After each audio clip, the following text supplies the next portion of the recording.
Good morning, everyone. Good morning, ma'am. Ma'am, good morning. How are you? Ma'am, good morning. I am fine, ma'am. What about We you? are fine, ma'am. What about you? I am fine, ma'am. What about you? I am also fine. बेटा आज के session में chapter second कवि का चुनाव इससे संबंधित कुछ प्रश्न है जिसपे अभी हमें चर्चा करना बाकी रह गया था। ठीक है, आज हम इसी विषय पर चर्चा करेंगे। बुक शेयर कर रहे हैं, स्क्रीन पे सभी लोग देखेंगे ध्यान से। Yes, ma'am.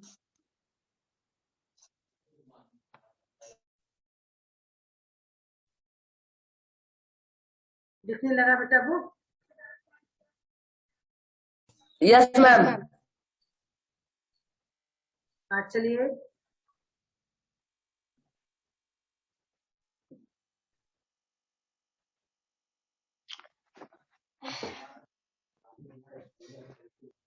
कलम की सवारी वाले प्रश्न तो हो चुके थे शायद। Yes, ma'am. हो चुके। और ये पढ़ते पढ़ते वाला मैम हो चुका। ये भी हो गया है, यानी हमें बातें भाषा की पढ़ना है ना? Yes, ma'am. चलिए बेटा ध्यान देंगे सभी लोग। पिछले क्लासेस में आप लोग पढ़ते आए हो भाषा, बोली, लिपि और व्याकरण क्या है ना? आपने पढ़ा इसको। अब आगे आपको क्या पढ़ना है, ध्यान दीजिए। कहानी में महाराज ने अपनी कुशाग्र बुद्धि से 1001 कवियों में से सच्चे कवि की पहचान की। कितने में से की थी? 1001 में से। 1001। हाँ, तो आइए अब हम भी वर्णमाला में से स्वर व्यंजन की पहचान करने के लिए निम्नांकित जानकारी पढ़ें। अब यहाँ पे आपको जो है वर्णमाला में स्वर और व्यंजनों की जो पहचान करनी है उसके बारे में पढ़ना है। फिलहाल आप जो है जानते भी हो इसको, बहुत कठिन नहीं है, आप लोगों को याद भी है, एक बार रिवाइज कर लेते हैं सभी लोग। ठीक है, ध्यान देंगे। वर्ण, वर्ण भाषा की सबसे छोटी इकाई है। क्या है? सबसे छोटी इकाई है जिनके हम खंड यानी टुकड़े नहीं किए जा सकते हैं, जिनके खंड नहीं किए जा सकते अर्थात टुकड़े नहीं किए जा सकते हैं। क्या हम किसी वर्ण को टुकड़े कर सकते हैं? नहीं कर सकते हैं, है ना? जैसे कल का, अगर हम का बोल रहे हैं तो वर्ण का वर्ण है ला। Yes ma'am. ला, यहाँ भी ला वर्ण है। तो आप लोगों की पता है कि हर वर्ड में आ की जो है ध्वनि होती है ना? तो यहाँ पे तो वर्ण सबसे छोटी इकाई है, इसको हम टुकड़े नहीं कर सकते हैं। और वर्णमाला में प्रत्येक भाषा में अनेक वर्ण होते हैं, सभी वर्णों के समूह को ही वर्णमाला कहते हैं। जब जैसे हमारी हिंदी भाषा की वर्णमाला है, ऐसे ही अंग्रेजी भाषा की वर्णमाला अपनी है। हर भाषा की अपनी अलग वर्णमाला होती है और उनके शब्दों का संख्या भी अलग अलग है। तो जरूरी नहीं कि हमारे वर्णमाला में जितने शब्द हैं, जितने वर्ण हैं उतना ही हर भाषा की वर्णमाला में है, सबके अपने अपने अलग अलग सब वर्ण हैं। तो चलिए हमारे जो वर्णमाला में वर्णों के वर्ण है जो उसके बारे में हम अध्ययन करेंगे। यहाँ पे पहले हमने वर्ण को जानकारी ली कि वर्ण जो सबसे छोटी इकाई होती जिनके हम टुकड़े नहीं कर सकते हैं। और फिर वर्णमाला क्या है? वर्णों का व्यवस्थित समूह ही वर्णमाला होता है ना? यस अब मैम। हमें वर्णों के बारे में जानना है कि वर्ण कितने प्रकार के होते हैं, इनके कितने भेद किए गए हैं, है ना? तो देखिए वर्ण के भेद, पहला है स्वर, दूसरा है व्यंजन। व्यंजन तो मुख्य है स्वर और व्यंजन। तो स्वर किसे कहते हैं? जिन वर्णों का उच्चारण ध्वनि की सहायता के बिना होता है उन्हें हम स्वर कहते हैं। यानी इनकी उच्चारण करने के लिए हमें किसी और ध्वनि की सहायता नहीं लेनी होती है, ये अपने आप में स्वतंत्र होते हैं, है ना? Yes ma'am. उसमें हमें Yes, ma'am. किसी और वर्डों का सहयोग नहीं लेना पड़ता है। जैसे इसमें Yes, छोटा ma'am. बड़ा छोटी बड़ी छोटा हो बड़ा हो री ए आई ओ औ ये आपके Oh. 11 हो गए स्वर। ठीक है, अब आते हैं दूसरा Yes, वर्ड ma'am. क्या है, वर्ड का भेद व्यंजन। पहला भेद है स्वर, दूसरा भेद है व्यंजन। व्यंजन क्या है, जिन वर्णों का उच्चारण यानी जिन वर्णों को हम बोलते हैं उच्चारण करते हैं उसमें हमें अन्य ध्वनियों की सहायता लेनी पड़ती है। यानी जिन वर्णों का उच्चारण अन्य ध्वनियों यानी स्वरों की सहायता से होता है उन्हें हम व्यंजन कहते हैं। जैसे अब का से लेकर ज्ञान तक की जो वर्ण है उनका जब हम उच्चारण कर रहे होते हैं तो उसमें उच्चारण करते समय हमें स्वर की सहायता Yes. Yes, और ma'am. स्वर की सहायता लेनी है आ, छोटा आ Ma'am. आ इसकी जो है ध्वनि है स्वर है जो हर व्यंजन वर्ण में छिपा होता है Yes, ma'am. है ना। का Yes, खा ma'am. गा घा जो भी वर्ण हम बोलते उच्चारण करते हैं उसमें आ की ध्वनि हमें सुनाई देती है। तो इससे स्पष्ट होता है आ स्वर सब में छिपा हुआ होता है। बिना आ स्वर के हम कोई भी वर्ण बोल। चलिए बेटा, अब जब हमने स्वर को भेद वर्ड का भेद किया तो वर्ड के दो भेद हो गए, स्वर और व्यंजन। अब हम स्वर में भी को भी दो यानी तीन भेदों में कर सकते हैं। स्वर के हम तीन भेद करते हैं। पहला है हार्श स्वर, दूसरा है दीर्घ स्वर, तीसरा है प्लित स्वर। प्लित स्वर देखिए, हार्श स्वर क्या है, जिन उस स्वरों के उच्चारण में कम समय लगता है उन्हें हम क्या कहते हैं, हार्श स्वर कहते हैं। हार्श स्वर जिन्हें हम लघु स्वर भी कह सकते हैं। ठीक है, इनको बोलने में कम समय लगता है। जैसे छोटा छोटी ई। मैम क्या कहते हैं, मैम फिर से बता दीजिए। यानी हर्ष स्वर, जिन स्वरों के उच्चारण में हमें कम समय लगता है, जिसको हम बोलते हैं तो उसको बोलने में कम समय लगता है, उन्हें हर्ष स्वर या लघु स्वर भी कहते हैं, है ना। ये संख्या में चार है। कितने हैं, चार हैं। अ इ उ रे कौन से हैं, अ इ उ रे तो बोलने में बहुत ही कम समय लग रहा है हमें। ठीक है, तो इसीलिए इन्हें हम लघु स्वर या हर्ष स्वर कहते हैं। Yes, ma'am. ठीक है, दूसरा आपका होता है दीर्घ स्वर। क्या होगा, दीर्घ स्वर। दीर्घ तो हम गुरु भी कहते हैं, बड़ी मात्रा जिसको हम कहते हैं। तो दीर्घ स्वर यानी जिन स्वरों के उच्चारण में अधिक समय लगता है उन्हें हम दीर्घ स्वर कहते हैं। तो दीर्घ स्वर की संख्या 7 है। यानी जब हम 11 हमारे जो स्वर हैं इसमें से हम 4 निकाल दिए हर्ष स्वर में तो 7 बचे ना। हाँ, कितने बचे बेटा,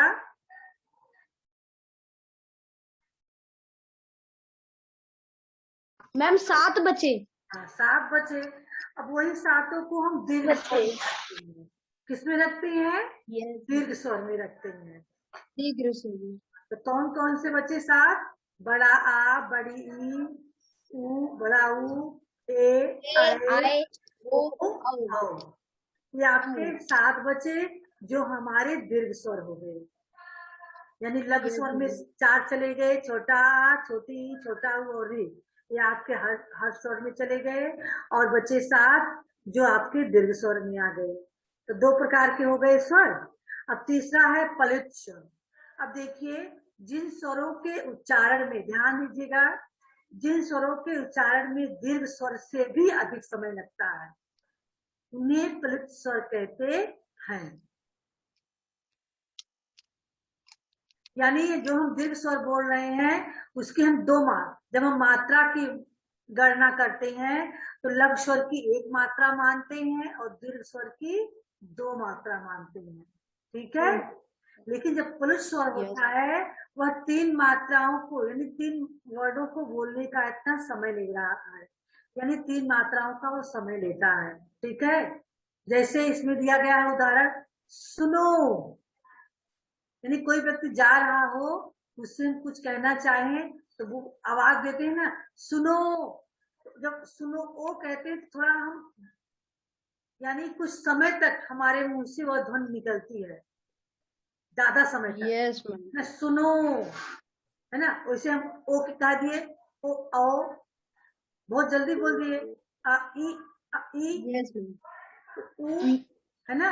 लेकिन जब इसको हम बोलते हैं प्लस स्वर को, ध्वनि को निकालते हैं, जब कोई भी चीजें, जब हम ज्यादा समय तक उसमें समय दे रहे हैं, ज्यादा जोर लगा के बोल रहे हैं, तो वहां पर उसकी जो है ज्यादा समय जब ले रहा है तो वहां वो प्लस स्वर हो जाता है। इसका कोई एक Yes. कोई अच्छा वर्ड नहीं है जिसको हम प्लस स्वर कह सकें, है ना। कोई भी चीज, ध्यान दीजिएगा, कोई भी शब्द हम जब जोर लगा के हम बोलते हैं, उस पर ज्यादा दबाव डालते हैं, तो उस उच्चारण उसका काफी देर तक होता है, ठीक है। तो वही आपका प्लस स्वर हो जाता है, क्योंकि मात्रा जो वहां स्वर की होती है वही मात्रा प्लस स्वर हो जाती है। Yes, ma'am. जैसे अरे राम, कभी कभी वैसे उच्चारण होता है ना, तो राम, Yes. तो हम Om ka. Om. ओ ओ बोल रहे हैं ना, Yes, तो भी ma'am. हमारा जोर लगा के बोल रहे हैं, उस पर हम दबाव डाल के बोल रहे हैं, उच्चारण कर रहे हैं, तो भी आपका ओ की मात्रा यहाँ हो रही है ना। तो ऐसे को हम प्लस स्वर कहेंगे। राम बोल रहे हैं तो आ, जैसे ज्यादा देर तक उस पर हम जोर लगा रहे हैं, ज्यादा देर तक समय दे रहे हैं, इसलिए वहां पर वो प्लस स्वर हो गया। इसमें हम एक निश्चित नहीं कर सकते हैं कि कौन से स्वर को हम प्लस स्वर कह सकते हैं। जो भी शब्द हम बोल रहे हैं उसका उच्चारण में अगर हम उसको शब्दों पे जोर लगा के बोल रहे हैं, उससे जो ध्वनि निकल रही है, उसमें जो स्वर शब्द है, जो ध्वनि होती है स्वर की, वही प्लस स्वर होता है। Yes, ma'am. चाहे आ की ध्वनि हो, चाहे ओ की ध्वनि हो, चाहे ई। बिल्कुल। अरे अरे राम, ऐसा भी तो बोलते हैं ना कभी कभी, कोई ऐसी विस्मयकारी मतलब कोई बातें हो जाती हैं विस्मय युक्त, तो लोग जवाब दबाव दे के बोलते हैं, अरे राम, है ना। तो यहाँ रे, Yes, रे ma'am. की ध्वनि निकल रही है, तो ये भी आपका प्लस स्वर हो रहा है, ठीक है। Yes, ma'am. अब तो सबके समझ में आ गया, हर्ष स्वर, दीर्घ स्वर और प्लस स्वर। Yes, ma'am. हाँ, सबके समझ में आ गया बेटा। Yes, ma'am. इसको आप लोग छोटी चीज मत समझिएगा, क्योंकि बड़े बड़े कंपटीशन में सारी Yes, चीजें ma'am. पूछी जाती हैं। तो जो भी ग्रामर चीजें हैं उसको आप बहुत ध्यान से पढ़ के और कंठस्थ याद कर लेना, आपके दिमाग में उसको डाल लेना है। जितना व्याकरण पढ़ाया जा रहा है, अगर आप लोग इसको दिमाग में अपने रखते रहोगे तो आगे चल के आपके जो है कंपटीशन के लिए सारे कुछ तैयार हो रहे हैं, समझ लीजिए। Yes, अब ma'am. चलिए हम व्यंजन पे आते हैं, यानी वर्णों का जो दो भेद किया गया, एक स्वर और एक व्यंजन। तो स्वर के को हमने पढ़ा, उसके भेद को पढ़ा, है ना। अब हम व्यंजन वर्ण पे आते हैं। तो व्यंजन वर्ण में भी स्वर की तरह कई भेद किए गए हैं। पहला भेद है अस्पर्श व्यंजन। जिन व्यंजनों का उच्चारण करते समय जीभ, देखिए उच्चारण स्थान कौन कौन सा होता है, जीभ, कंठ, तालु, मूर्धा, दंत या ओष्ठ, ओष्ठ यानी ओढ़, है ना। जीभ, कंठ, तालु, मूर्धा, दंत या ओठ, उन्हें स्पर्श व्यंजन कहते हैं। इसे 5 वर्गों में बांटा गया है। कितने वर्गों में बांटा गया है? 5. 5। उच्चारण स्थान के आधार पर इन स्पर्श व्यंजन को 5 वर्गों में बांटा गया है। ध्यान दीजिएगा, किसके आधार पर? उच्चारण स्थान के आधार पर, है ना। Yes, ma'am. व्यंजनों Yes, की ma'am. 5 भाग स्पर्श व्यंजन है, इनको हम 5 भागों में बांटते हैं। अब देखिए 5 भागों में कैसे बटा है, यह भी ध्यान दीजिए। जो Yes, ma'am. व्यंजन वर्णों का जो क्रमिक समूह है उसी के आधार पर बटा हुआ है। जैसे जब हम शुरुआत करते हैं व्यंजन वर्ण का, तो सबसे पहले हमें का वर्ड Yes, ma'am. होता है। तो ये 5 समूह में होता है, 5 वर्डों का एक क्रमिक समूह है इसका, का खा गा अंगा। ये 5 Yes, ma'am. समूह मिलाकर क्या बन गया? का वर्ग। क्या बन गया? इसका वर्ग। नाम क्या हो गया? का वर्ग। यानी 5 वर्ड का वर्ग। हाँ, 5 वर्डों का जो क्रमिक समूह है प्रथम लाइन की, वो आपका का वर्ग, यानी पहला अक्षर के नाम पे इसका नामकरण हो गया का वर्ग। इसका उच्चारण स्थान क्या है? कंठ, इसीलिए इसका का रखा गया, का से कंठ, का से का वर्ग। तो का वर्ग में आपके जो 5 अक्षर हैं, का खा गा अंगा, है ना, ये 5 आपके का वर्ग में आए। इसका उच्चारण स्थान क्या है? कंठ है। ठीक है। अब दूसरा वर्ग क्या होगा इसके आधार पे, कोई बताए? का वर्ग। चा वर्ग। Very good. चा छा जा या, ये 5 अक्षर को मना क्रमिक समूह को हमने चा वर्ग में रखा। तो चा वर्ग का उच्चारण स्थान क्या है? तालु, यानी जीभ हमारी तालु को स्पर्श कर रही है। कंठ पर का वर्ग के उच्चारण हम करें, का खा गा, तो उच्चारण करके देखिए, हमारा जो है आवाज जो है कंठ से टकरा के बाहर आ रही है ना, का खा गा बोल रहे हैं, तो ये ध्वनि हमारे कंठ से टकराकर बाहर आ रही है, कंठ यानी गले से। ठीक है। Yes, ma'am. ये आपका उच्चारण स्थान कंठ है, और ये आपका का वर्ग हो गया। ऐसे ही का वर्ग है, इसका उच्चारण स्थान तालु है, क्योंकि जब हम बोलते हैं तो उच्चारण करते हैं तो हमारी ध्वनि निकलती है, हवा निकलती है, वह तालु से टकराकर बाहर आ रही है ना। तो ये आपका का उच्चारण स्थान तालु है। इसको हम तालव्य स्वर कहते हैं, तालव्य व्यंजन कहते हैं। क्या कहते हैं? तालव्य व्यंजन, कंठस्थ व्यंजन, तालव्य व्यंजन, है ना। तालु है तो तालव्य हो गया, कंठ है तो कंठस्थ हो गया। ठीक है। अब तीसरा आपका क्या आएगा? चाचा जाजा यहाँ के बाद क्या होता अक्षर आने वाला है? वर्ड टा। तीसरी लाइन में टा अक्षर आता है ना, क्रमिक समूह में जो है रखा गया है। तो टा ठा डा ढा ड़ा, ये आपका पहला अक्षर टा है, इसीलिए इसका टा वर्ग में रखा गया। इसका उच्चारण स्थान है मूर्धा, हाँ, इसलिए इसको मूर्धन्य वर्ड कहते हैं। ठीक है। तो टा ठा, देखिए उच्चारण करके देखिए, मूर्धा से टकराकर बाहर आ रही है ना। एक चीज और ध्यान दीजिएगा, आप लोग उसको पढ़े होंगे अनुस्वार और अनुनासिक, यानी अयोगवाह। अयोगवाह भी एक प्रकार का जो है व्यंजन वर्ण में आता है, जिसमें आपने पढ़ा होगा कि हर वर्ग का जो 5वां अक्षर होता है वह क्या होता है? भूल गए? अनुस्वार होता है। क्या होता है? यस मैम, अनुस्वार। या अंगा या रा ना मा, इसको जब हम बोलते हैं तो हवा हमारे नाक से निकल रही है, अब तो इसको अनुस्वार कहते हैं। ठीक है। हवा जो है टकराकर हमारे नाक के द्वारा निकल रही है। आ गया आपका ता था दा धा, ये ता वर्ग है, इसका उच्चारण स्थान दंत है, 5 अक्षर। और फिर पा पा फा बा भा मा, ये आपका पा वर्ग है, जिसका उच्चारण स्थान क्या है? ओठ है ना। तो इस प्रकार से 25 क्या हो गए संख्या में आपके? 25, जिसको हम स्पर्श व्यंजन कहते हैं। क्या कहते हैं? स्पर्श व्यंजन। आपका प्रश्न है स्पर्श व्यंजन की संख्या कितनी है, तो आप बता सकते हैं 25। जो पांच क्रमिक समूह है, का वर्ग, चा वर्ग, टा वर्ग, ता वर्ग और पा वर्ग, इसके जो 5 अक्षरों का जो समूह है, ये आपका स्पर्श व्यंजन है। ठीक है। अब आपका आ गया दूसरा व्यंजन, क्या है? अंतस्थ व्यंजन है। क्या है? अंतस्थ। अंतस्थ देखिए, इसमें क्या होता है, जिन व्यंजनों का उच्चारण करते समय जीभ मुख के किसी भाग को हल्का सा स्पर्श करती है। क्या करती है?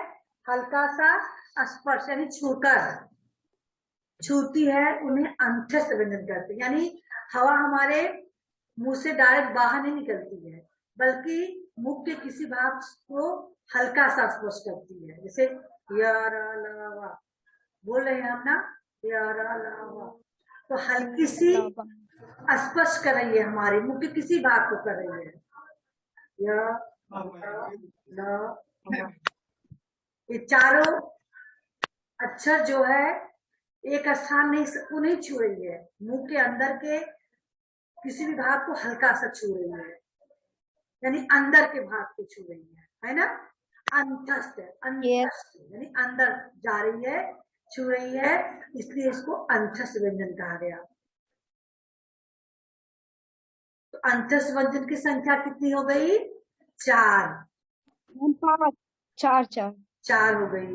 उस व्यंजन, जिन व्यंजनों का उच्चारण करते समय हवा की तेज गति से मुख से रगड़ खाने के कारण गर्मी उष्मा पैदा होती है, उसे उष्ण व्यंजन कहते हैं। देखिए, उष्ण व्यंजन के उच्चारण करते समय हवा की तेज गति से मुख से रगड़ खाने के कारण उच्चारण करते हैं, हवा की गति तेज होती है, जो मुख से रगड़ जब खाती है तो इसमें थोड़ा गर्मी हो जाती है। रगड़ खाने से उष्मा पैदा होती है, इसको आप लोगों ने पढ़ा होगा ना। वो भी चीज को हम अभी देखिए, ठंडी उंडी होती है तो हम अपने हाथ को रगड़ते हैं ताकि हाथ में हमारे गर्माहट आ जाए ना। जब किसी चीज को हम रगड़ते हैं, वहाँ गर्मी आती है, वहाँ उष्मा पैदा होती है, इसलिए इसे उस व्यंजन कहते हैं। तो ये जो 4 व्यंजन है, बड़ा सा, षष्ठी सा, छोटा सा ह, देखिए इसको जब हम बोल रहे हैं तो ज्यादा दबाव होने के कारण यहाँ रगड़ हो रहा है ना। बड़ा सा, षष्ठी सा, ह, तो इससे वायु जो है तेज गति से हमारे मुंह से बाहर निकल रही है, इसलिए रगड़ खा के इसमें गर्माहट हो रही है, इसलिए इसको उष्ण व्यंजन कहा गया है। तो अब कितनी संख्या हो गई आपकी व्यंजन वर्णों की? गिनते रहिएगा।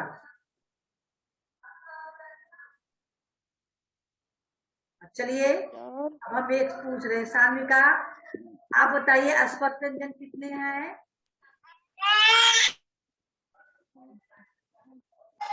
हाँ बेटा, स्पर्श व्यंजन कितने हैं? चलिए मैम, मैं 10। सान्विका बताएंगे। मैम बताएं। सान्विका बेटा बोलिए।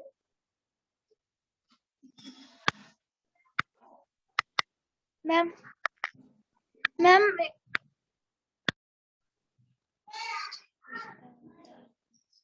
बोले बेटा। मैम आपकी आवाज नहीं आ रही है। मेरी आवाज नहीं सुन पा रही? मैम एक बार फिर से मैम को। मैम आ रही है आपकी आवाज। हमने कहा स्पर्श व्यंजन की संख्या कितनी है?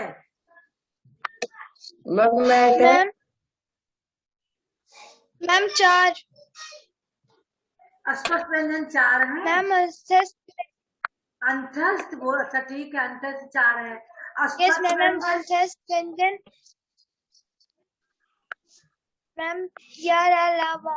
हाँ, तो स्पर्श व्यंजन कितनी है? स्पर्श व्यंजन 4। चलिए सौरभ आप बताइए, या अमन? मैम बताएं। हाँ अमन बताइए। मैम 25। 25 कितना, कौन सा व्यंजन 25 है? मैम मैम मैम कवर्ग 5, चवर्ग 5। स्पर्श नहीं, ऐसे बोलेंगे, स्पर्श व्यंजन की संख्या 25 है। 25 है। अंतस्थ व्यंजन की संख्या कितनी है? 25 है। अंतस्थ मैम व्यंजन 4 है, मैम 4, चार। मैम 4, अब गिन लीजिए 25 और 4 कितना हो गया? Ma'am ma'am 29, 25 ma'am 4 29, 30। Ma'am ma'am 29, 29 हाँ, अब उस व्यंजन की संख्या कितनी है? मैम 4, मैम 4 तो 29 मैम 4 पूरा मैम 33, मैम 33 मैम मैम 33, 33 35 हो गया। अब ये बताइए आपका संयुक्त व्यंजन की संख्या कितनी है? मैम संयुक्त व्यंजन की संख्या कितनी है? संयुक्त संयुक्त व्यंजन नहीं जानते हो, यहाँ नहीं दिया गया तो आप तो भूल जाओगे। मैम याद था। कोई बताए? मैम मैम साप मैम सा नहीं मैम वो मैम 4 होती है, मैम 4, संयुक्त मैम में 4 कितनी होती है मैम छत्रिक और मैम ऐसे था श्रम छात्र मैम ज्ञान श्राप, और श्रम। छात्र yes yes ma'am ma'am, ma'am 4। अब कितना हो गया आपका? मैम 37, 37। 37 हो गया आपका व्यंजन, ठीक है। और स्वर कितने हो गए? मैम 11 कुल मिला के कितने हुए? मैम 11 और मैम अंग और आहा मिलाकर मैम 13 हो गए तो कुल मिला के कितने हो गए अब? मैम 37 वो और 13 ये मैम मैम मैम 50 मैम 50, 50 50 हो गए ना।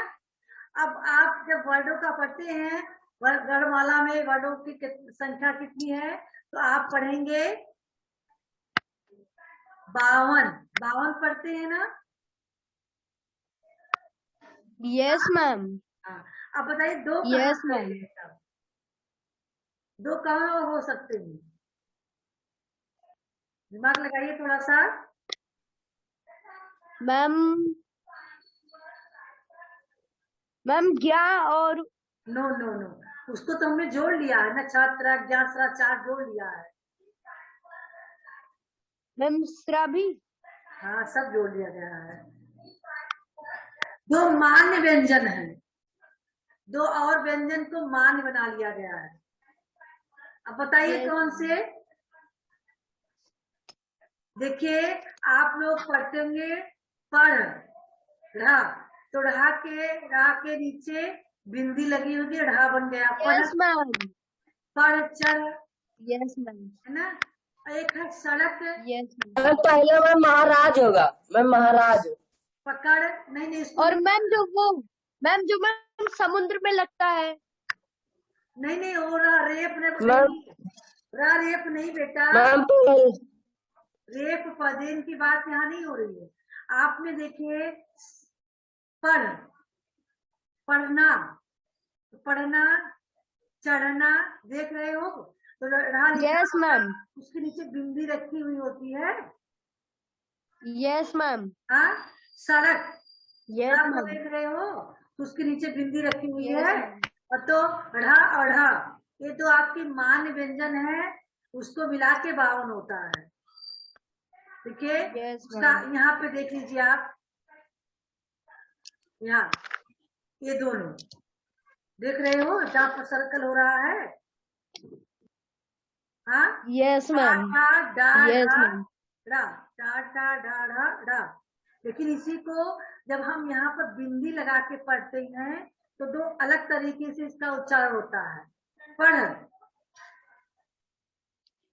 सड़क, ढ, यस मैम ढ, ढ। तो यहाँ जो बिंदी लगा हुआ दोष होता है, आपको कहीं कहीं पर देखने को मिलता है, वो दो मान्य व्यंजन यस मैम वर्णमाला में मान्य आ गए हैं, मान्य व्यंजन में। तो इन्हीं दोनों को मिलाकर संख्या 52 होती है ना। आगे समझ में? यस मैम तो यस आपका मैम एक तो आपका स्पष्ट है कितना, जो 25 इधर है स्पर्श, अंतस्थ 4 है, उसमें 4 है और संयुक्त 4 है। इसको अलावा 13 आपके 11 स्वर है और अंग अव अंग अह ये दो आपके अयोगवाह में आते हैं, अयोगवाह स्वर हैं। तो इसको मिला के पूरा मिला के आपका 50 हो गया। लेकिन दो जो संख्या और बढ़ा दी गई है, तो दो संख्या आपका यही दोनों वर्ण है, व्यंजन Yes. वर्ण है। इसी में नीचे अनुनासिक लगा हुआ है, अरे अनुस्वार, यही दो अलग हो गया है और जोड़ दिया गया है यहाँ पर। ठीक है, तो मिला के आपके हो गए। अब चलिए ये वाला जो है इसको आपको करके भेजना है। सब लोग देख रहे हो ना? Yes, ma'am. Yes ma'am. Yes, इसको ma'am. करके भेजना है सबको। ठीक है, चलिए परियोजना कार्य क्या है इसको हम आपको बता दें, आप लोग करते रहिएगा। सुदर्शन, कवि सुदर्शन की एक रचना हार की जीत को पढ़ें और लेखक की लेखन शैली पर विचार करें। हार की जीत कहानी को आपको पढ़ना है। पढ़ने के बाद लेखक की लेखन शैली कैसी लगी आपको, उसको आपको लिखना है फाइल में। कि कवि का चुनाव किसकी रचना थी, आप लोगों ने जो भी पढ़ा था? हाँ मैम सुदर्शन। हाँ, तो उसकी सुदर्शन की एक रचना है हार की जीत। कहानी याद आई कि नहीं? Yes. किसी को कहानी याद आई हार की जीत की? मैम हार की। देखिए, बाबा भारती के घोड़े, बाबा के भारती के घोड़े का नाम क्या था? बाबा भारती के बारे में पढ़े हो ना? पास एक घोड़ा था, मैम डाकू खड़क सिंह उस घोड़े को देखा तो लट्टू हो गया। आप लोगों ने कहानी पढ़ा थे, बाबा जी थे, उनके पास एक बढ़िया घोड़ा था, सारा समय उनका उसी घोड़े यस मैम का था, है ना? एक बार एक डाकू की निगाह उस घोड़े पे पड़ी, तो वह जो है उसने यस ठान ली घोड़ा लेकर रहूंगा, अपाहिज का भी बना के। आप इसको खोजेंगे नहीं, अगर कहीं मिलेगा तो आप नेट में सर्च कर लेंगे, बढ़िया, बहुत बढ़िया कहानी है ये। हाँ, शायद आपके किसी ग्रामर के बुक में भी है, इसी क्लास के ग्रामर की बुक में है क्या? जिसके पास होगी 6th grammar, 7th grammar yes ma'am है शायद ये कहानी। यस मैम मैम पढ़ लीजिएगा मैम लेकिन वो मैम हार की जीत मैम पढ़े हैं मैम, उसमें था गद्यांश में मैम, जो पहले मिलता था गद्यांश। हाँ हाँ, चलिए आप इसे पढ़ लीजिएगा। मैम एक हाँ, इसको होमवर्क में आप लोग करके भेजेंगे, ठीक है? यस चलिए मैम इसमें आप जोड़कर बनाना है। अनुप्रिया आप बताइए। मैम पहला होगा मैम महाराज, मैम पहला महाराज होगा। दूसरा में क्या होगा? मैम चांद, मैम चांद मैम चांद, मैम चांद मैम चांद होगा। गा में क्या होगा? मैम सूरज, मैम सूरज मैम सूरज। घा में क्या होगा? मैम दरबार, दरबार मैम दरबार। अंगा में क्या होगा? मैम कवि, मैम कवि। बहुत सही। दूसरा देखिए, दिए गए सही वाक्यों के सामने से गलत वाक्यों के सामने गलत का निशान लगाए। वर्णों के समूह को वर्णमाला कहते हैं। Yes ma'am. वर्ण के दो भेद हैं। Yes, ma'am. स्वर, वर्ण के दो भेद हैं, हार्श स्वर और दीर्घ स्वर। मैम मैम गलत है, गलत है। वर्ण के गलत है। दो भेद हैं, स्वर और व्यंजन, है ना? हाँ। चलिए, Yes, ma'am. भाषा की सबसे छोटी इकाई को स्वर कहते हैं। मैम गलत है। मैम गलत है। गलत। स्वर के दो भेद, हार्श स्वर और दीर्घ स्वर हैं। मैम आपकी आवाज नहीं। मैम गलत, मैम तीन स्वर, मैम तीन भेद है। सही है। स्वर के 3 भेद, हार्श स्वर, दीर्घ स्वर और क्लिष्ट स्वर है। चलिए, अंगा, व्यंजन के 3 भेद, स्पर्श व्यंजन, अंतस्थ व्यंजन, उस व्यंजन है। मैम सही है। यही है। Yes ma'am. चलिए, नीचे दिए गए शब्दों का वर्ण विच्छेद कीजिए। नौजवान का वर्ण विच्छेद करना है। यहाँ पर दिए गए वर्णों के सही भेद का मिलान कीजिए। मैम बस यही तीसरा वाला मुझे पता। हाँ, 3 और 4। अच्छा चलिए, यहीं पर आपका हो जाए। 4 में किसका मिलान किससे करेंगे? का मिलान किससे करेंगे? तनिष्का, जिसकी मैम का नाम लेंगे। मैम खा से हाँ, का को कहाँ से रखेंगे? इन 5 में से किसके साथ मिलाएंगे का को? मैम हम बताएं। नो, मैम दीर्घ स्वर। तनिष्का, मैम दीर्घ स्वर। गलत है, ये दीर्घ मैम स्वर। गलत है। अभी आपको स्वर की भी पहचान हो रही है। छोटा, छोटी, मैम छोटा सी, ये दीर्घ आएगा कि हर्ष स्वर आएगा? हाँ, हर्ष स्वर। मैम हर्ष स्वर। पढ़ाई करोगी? मैम हर्ष स्वर। मैम हर्ष स्वर। हाँ, अभी भी पढ़ा रहे हैं, इसके बाद नहीं बता पा रही हो। चलिए, अनुप्रिया बताएंगे। बड़ा सा, षष्ठी सा, छोटा सा और हा, इसको किस में रखेंगे? किस व्यंजन में? अनुप्रिया, उष्म व्यंजन। वेरी गुड, उष्म व्यंजन है। हाँ चलिए, अतुल बताएंगे, फिर सुषमा आप बताओ। सुषमा, सुषमा, मैं हम बताएं। तो जो सुषमा है कि नहीं है? नहीं दिख रही है। निहार का बताइए। बड़ा, बड़ी, बड़ाऊ, ए आए, इसको हम किस श्रेणी में रखेंगे? निहार का,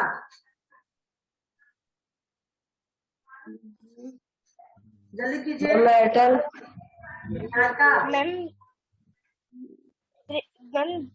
दीर्घ स्वर। दीर्घ स्वर, वेरी गुड बेटा। चलिए, यारा लावा, इसको किस श्रेणी में रखेंगे सौरभ?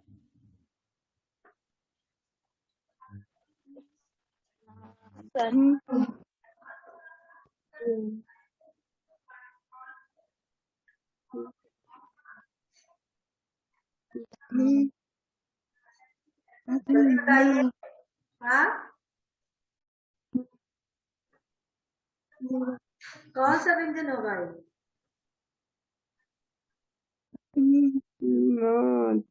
अमन आप बताइए। अमन आप बताइए। मैम क्या? मैम कौन सा? यारा लावा।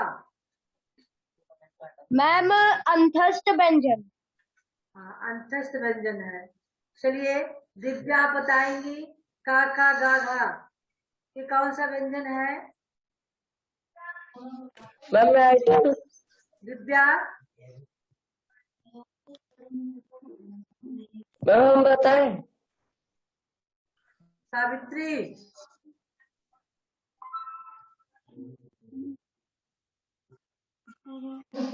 बताइए। अतुल आप बताइए। अतुल, का गा घा,